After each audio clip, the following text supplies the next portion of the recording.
And for more, we are joined by Jacob Neiheisel, an associate professor for political science at the University at Buffalo. He's speaking to us live from New York. Professor, thank you for joining us. Now, Donald Trump skipped the debate altogether, even as he faces criminal indictments.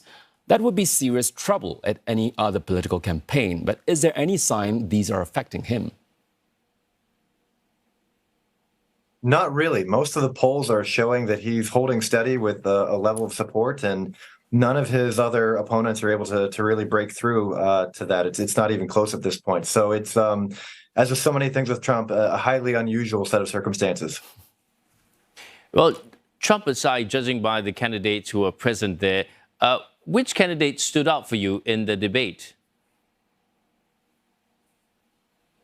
I think there were a number of them that stood out. DeSantis certainly looked like he was the one who was trying to gain the most ground.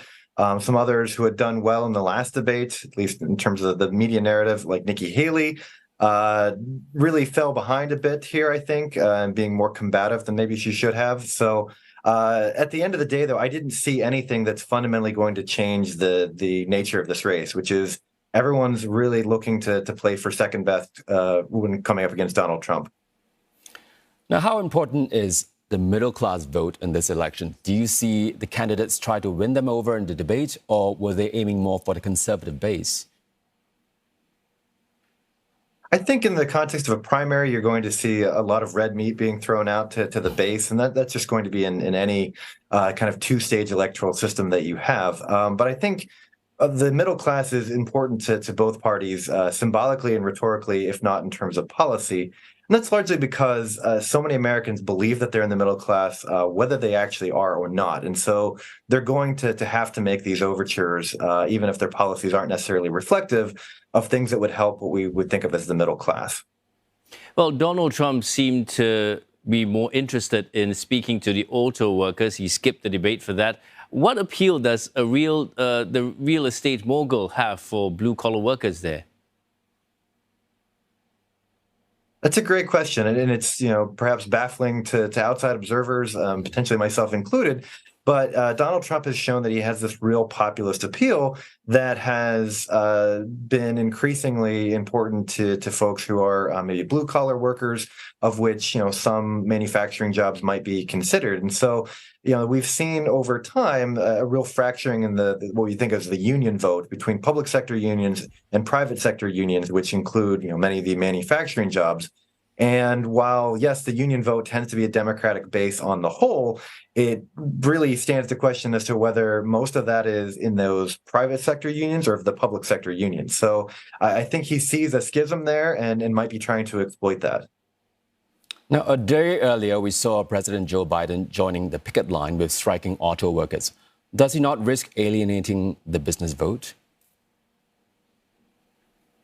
Certainly. He probably wasn't going to get much of the business vote to begin with. But given that it is somewhat unusual for a president to take a stance in some kind of negotiations like this, particularly on the side of labor, there are historical examples of presidents really intervening to prop up, say, railroad industry or something of that nature. But this is a bit of something new in terms of historical sense. So yes, he does risk that, but in the long run, the business class, the business vote probably wasn't going to go for him too much anyways. Professor, we want to move on to the Republicans' impeachment process. How do you see this progressing, especially in light of the looming government shutdown? That's a great question. I don't see it going terribly far unless there's something that they're going to unveil that we haven't seen before.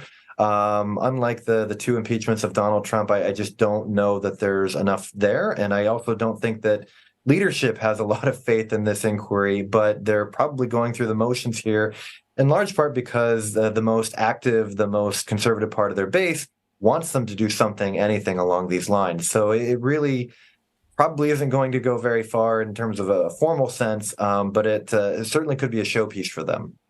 Professor, thank you so much for your insights. And that was Jacob Neiheisel, Associate Professor of Political Science at the University at Buffalo, live from New York.